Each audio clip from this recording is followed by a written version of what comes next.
We're seeing massive backwardation. It signals urgent demand, and it signals depleted inventories. We've seen a $3 premium to New York futures, a spread that hasn't been seen since 1980 during the Hunt Brothers squeeze. Major wholesalers are not able to get a handle not only on escalating premiums, but also upon the ability to hedge exposure. This isn't just dealers, this is refiners, this is the mints. Something's broken in the market, and what is broken is that there is a coordinated effort, I think, to prioritize physical delivery over paper promises. This is Kaiser Johnson with Liberty and Finance, and these are the Miles Franklin weekly specials for October 13th through October 20th, 2025, while supplies last. First this week, 100-ounce silver Engelhard bars are just $2.70 over spot per ounce. Next, backdated 1-ounce gold Britannia are only $75 over spot. Finally, BU pre-33 $20 gold St. Gaudens coins are just $85 over melt.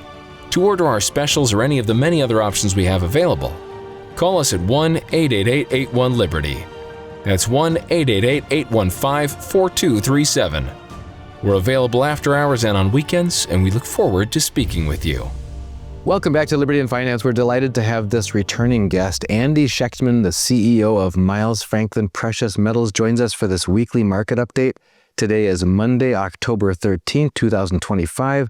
Andy, thanks for coming back on Liberty and Finance. Dunnigan, I'm sorry I'm audio only today. I'm on a vacation in Aruba, and I'm just not in a spot. It's too bright and sunny here. You won't even see me. So for your willingness to allow me to do this, I greatly appreciate it. Well, if anybody deserves a break, Andy, it's you. You've been steering the ship in through choppy waters, and things are really heating up. We are going to want to talk to you about the rapidly changing market conditions. Perhaps we could start with the big news we've been hearing coming out of London about the London bullion silver market almost locking up.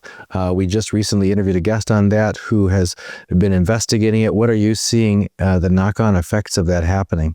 Yeah, I mean, we've talked about that now for a long time, haven't we? And we've been talking about the bleed down in the London inventories. And as a result, we're seeing massive backwardation.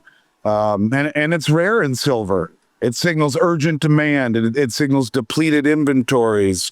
It signals a systemic shortage of deliverable bars and a liquidity collapse. We've seen a $3 premium to New York futures, a spread that hasn't been seen since 1980 during the Hunt Brothers squeeze, and a borrowing stress cost where in order to borrow silver, a lease rate, it's called, it spiked above 100% annualized. That's worse than the 1980 panic. No one's ever seen anything like that.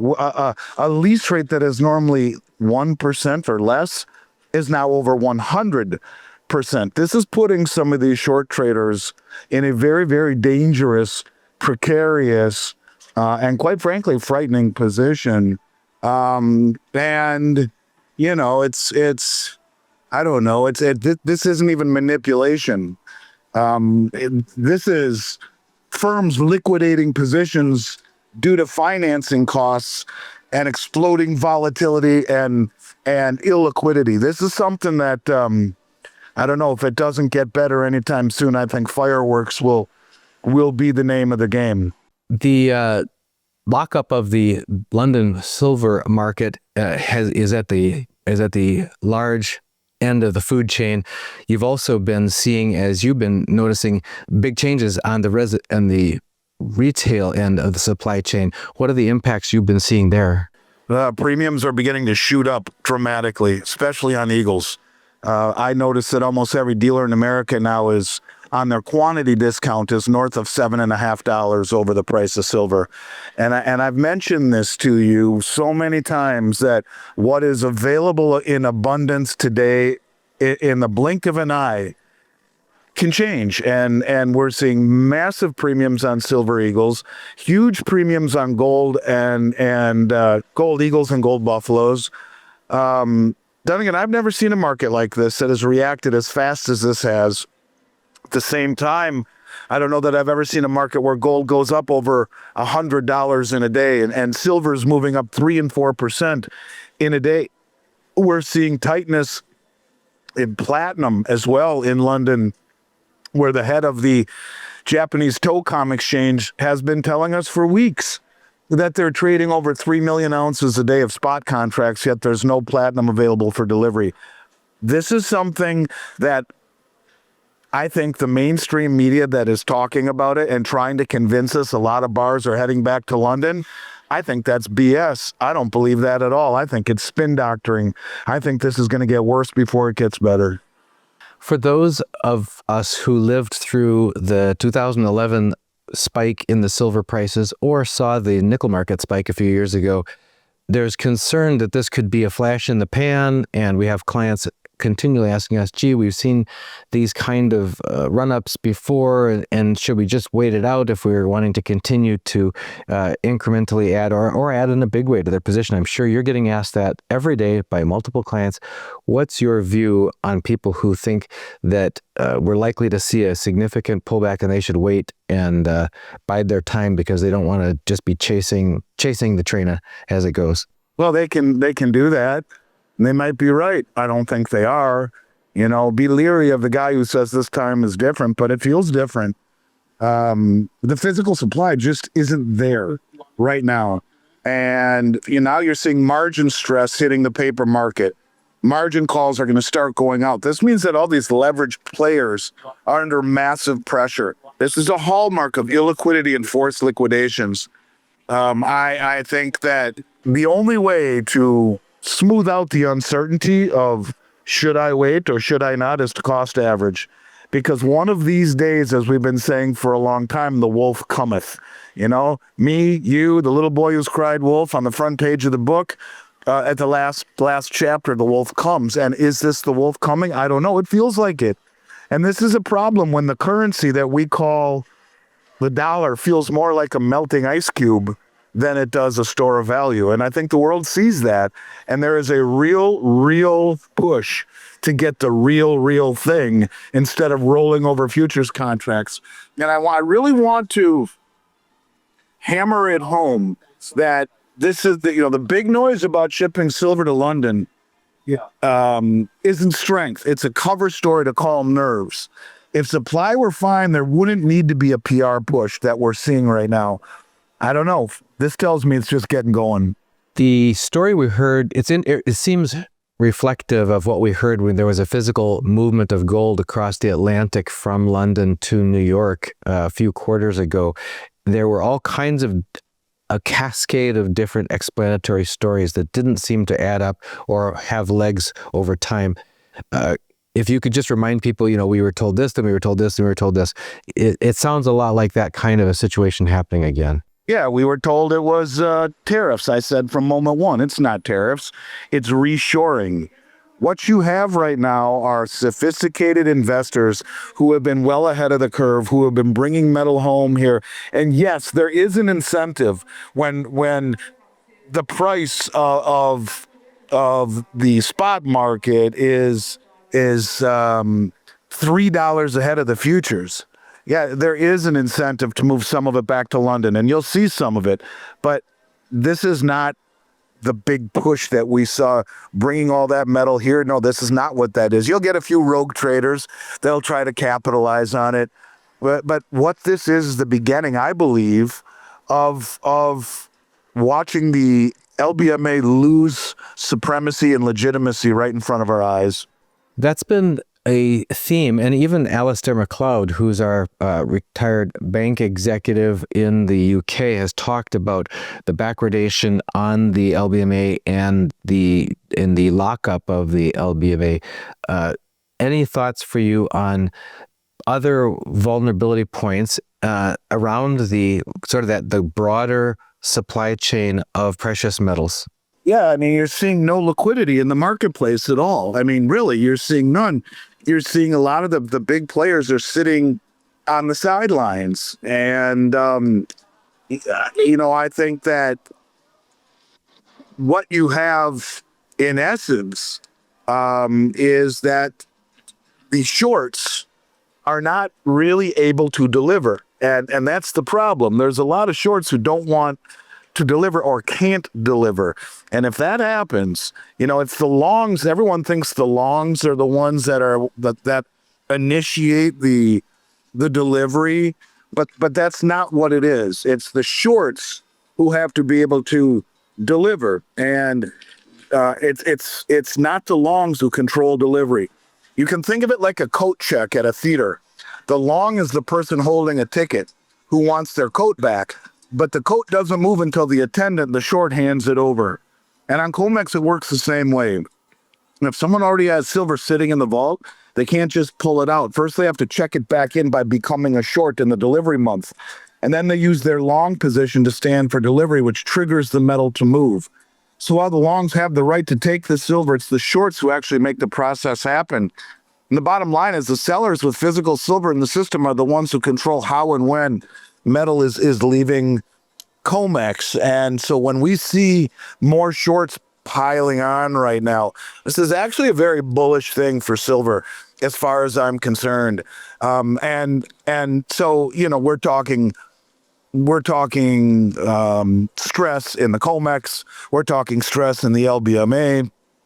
We're talking stress in the dealers who are frozen right now because in order to lock things in as a dealer, you're buying at spot, but in order to hedge your position, the futures markets in silver are as much as $2.5 or $3 back of spot. And so that's putting the dealers in a horrible position. A lot of them are freezing up. They don't want to play in this market. There is no liquidity in this market. So it's something that ultimately will hopefully resolve itself, but I've never seen a market quite like this. I've always told people, watch how fast this changes, where a couple of weeks ago you could buy silver eagles for under $4 an ounce. Now you're going to pay anywhere in America approaching $8 an ounce, and it's just beginning.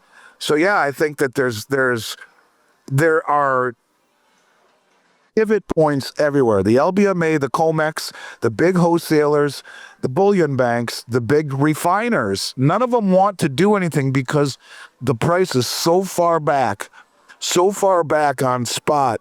I mean, on the futures market, so far back of spot that it's creating a near impossible environment to work on. That's one of the things that emerged late last week was this broadening of the spread. We saw that back before the silver squeeze a couple of years ago, where normally the spread for silver may be 20 cents or 22 cents, something like that, between the bid and the ask. And it was opening up to like $2.50 by the end of last week. What does that actually mean to the ordinary person who's looking at the markets and trying to make sense out of that? That means if you try to sell right now, you're going to get $2 to $3 back a spot as the price. The dealers can't hedge it otherwise, and so that's a situation that I've never seen before, ever, to this degree. It means that if you're selling, you do not want to sell right now. You just do not want to sell. And this is, look, gold's up 53% on the year. Silver's up more than that, but I just think that this is a market that's broken right now. The silver market is broken at the moment. We'll see how it all plays out, but this is a game where I think the desire to take paper promises is disappearing, and the world is saying we want the real thing, and that's putting some major stress on the marketplace. And the players who are trying desperately to not let the price go away from them by selling futures have created a massive backwardation that, I've never seen anything even close to it. So in other words, you want to sell something right now, the bid price right now, let me look and see. Right now, spot price is 52.08 or thereabouts, but the futures price right now is $50.56. So it's coming back a bit. It was almost $3. Now it's like $2.50, or let's see, 50.56 minus what? 52.08. So it's at $1.60. It's coming back a bit, but your bid price would be based upon 50.56 as the futures price. Yet if you're buying, you're paying on 5208 ask price. I have never seen anything like that. And I would say to people that this will change. This will, the spot and the futures price will get more in line. But what it really means is that this is not a seller's market at this point. Hold tight. Wait till this rectifies itself. But I could see a massive spike in the spot price as you see margin calls and the fallout from global margin calls where big players have to, the lease rate used to be 0.5%. Now it's over 100%. So if you need to get metal to cover a position or to short, well, you're paying 100% premium. That doesn't work. The market is broken, and it could very quickly put some big players underwater very, very, very quickly. Zooming back to the retail bullion availability on the physical retail market, what specific products do you see having disappeared from retail availability over the past couple of weeks? Mostly the silver eagles and the gold eagles. I mean, it's not even that they're unavailable. It's just that the back dates are gone, and if you find them, the premiums are massive. I just looked at one of the major wholesalers out there, StoneX. They're one of the biggest ones in North America, actually in the world. And their cost, if you buy huge amounts right now, on 2020, it says updating 2025 Silver Eagles to spot plus $6, limited availability. That's if you buy as a dealer like us, you buy huge amounts from them. Our cost before we make a penny has jumped up to $6 if we buy huge amounts, and then they're disappearing. That's just one dealer. Others are higher, but that's how fast it changes. The premium is doubled in about 10 days. How about platinum bullion availability on the physical side? Well, let's look at Stone and see what they have, because there's not a lot of it. Right now, when I'm looking at one of the biggest wholesalers in the world, that's funny. They show 1 ounce platinum 2025 maples sold out, 1 ounce Valcambi bar sold out. They have no platinum available. This is one of the largest distributors in the world. And so I would say to you that platinum is disappearing as well, and it is in every bit of precarious position that silver is, in terms of backwardation, in terms of lack of availability, and the U.S. Mint hasn't made a platinum eagle in the better part of 3 years. We've also been hearing about difficulty of getting in quantity COMEX silver bars. Any availability, any awareness from you on increased lack of availability of COMEX 1,000-ounce bars? Yeah, well, that's where the real stress is. The real stress is in the 1,000-ounce bars, and this is because, as well, the dealers. If the dealers if you want to buy 1,000-ounce bars and hedge it, take the other side. Again, how do you hedge it when the futures price is $2 back of what you're paying for it? It doesn't work. It's creating a logjam in the marketplace. So they're available to a very small degree, but these are the bars that are being taken off of the exchanges and being delivered onto the exchanges. So everything done again is beginning to disappear. I've always said this will be a market that would define itself by an inability to source product. You wait until the public wakes up. We did it again with Rick on that show where I was 45 minutes late because of technical difficulties 2 weeks ago. But he said it again, 0.5% allocation. Well, this is all happening with very little retail public participation.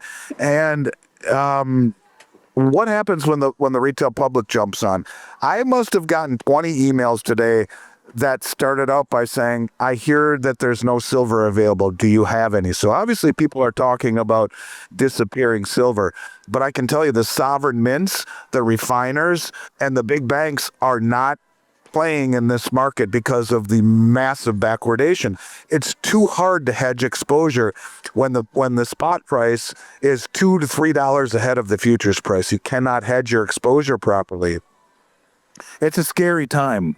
It's an interesting foretaste. Perhaps we're on the foothills of the big mountains, because people have been asking you and me in some of the questions that they submit to us for the last several years is, how will an ordinary dealer like Miles Franklin be able to function in an environment where the COMEX locks up?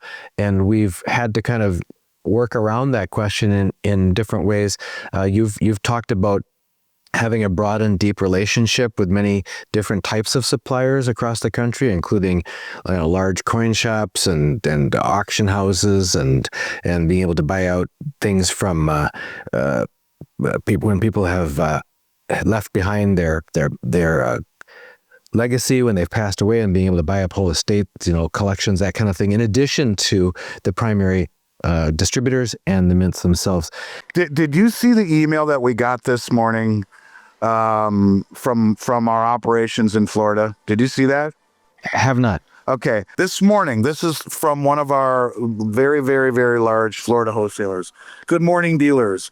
Due to the current market conditions, especially in the silver market, we have temporarily halted all trading until we are able to get a handle on premiums this morning. This should be temporary and expect discounts to change on silver products. We will send out a new sheet as soon as we are able to. That's how real it is that major wholesalers are not able to get a handle not only on escalating premiums, but also upon the ability to hedge exposure. They did resume trading again, but this isn't just dealers. This is refiners. This is big wholesalers. This is the mints that they just cannot hedge their exposure in a market like this, and can very quickly grind things down to a halt. Not to mention, we're seeing the price move up at a level no one's ever seen. And then they knocked the snot out of it the other day, and what do you know? It's right back up. They knocked it down to 49. Now we're up to 52. They knocked it under 4,000, and now we're over 4,100. The demand for physical metal globally is outpacing the paper market for the first time ever. And this is what happens when the paper shorts get caught with their pants down. And the articles in Bloomberg and Reuters are, in my opinion, BS. They're covering, they're laying down a little bit of rhetoric to cover and give them some time to get more metal. But no, I think things are about to get really interesting, done again. I truly do. And I think if people are waiting for that big pullback, it's silly. I mean, it's showing strength that no one's ever seen before. So cost average your position instead of trying to bet that this time will be just like it's always been, because one of these days it won't be. And it just feels like we're already on that pathway right now. Well, Andy, we're going to maybe not have to go a whole week before we do another update, because with things changing so fast, we might have to do another brief touch point later in the week. But we're grateful that you took time away on your getaway. So hopefully we can let you go now so you can get away. Yeah, well, I'll be back on camera next Monday. I'm sorry about this. It's just I'm actually had to pop into a hotel in order to do this. We were on an excursion that took far longer than were promised, and I'm sorry. I'm just trying to pivot best I can to honor my word. I would always try and make this happen, done again. You know that. And sometimes it's easier than others. But if I'll leave people with any thought, that is simply that something's broken in the market. And what is broken is that there is a coordinated effort, I think, to prioritize physical delivery over paper promises. And it's real, and it's happening. And people would be best to not wait for the pullback, but to cost average their position inward. And I think that is the most prudent way to attack the unknown. We're always grateful for your presence here, Andy. We want to let you go. And folks, don't forget to make sure that you go to libertyandfinance.com and put in your email address so that you can get every edition with Andy here, and you won't miss a single thing, and all the weekly specials. Andy, thanks for joining us again on Liberty and Finance. I'll be back next Monday, my man. Thank you for your patience with me, Dunnigan. You stay well, buddy. Take care. Bye-bye. This is Kaiser Johnson with Liberty and Finance, and these are the Miles Franklin weekly specials for October 13th through October 20th, 2025, while supplies last. First this week, 100-ounce silver Engelhard bars are just $2.70 over spot per ounce. Next, backdated 1-ounce gold Britannia are only $75 over spot. Finally, BU pre-33 $20 gold St. Gaudens coins are just $85 over melt. To order our specials or any of the many other options we have available, call us at 1-888-81-LIBERTY.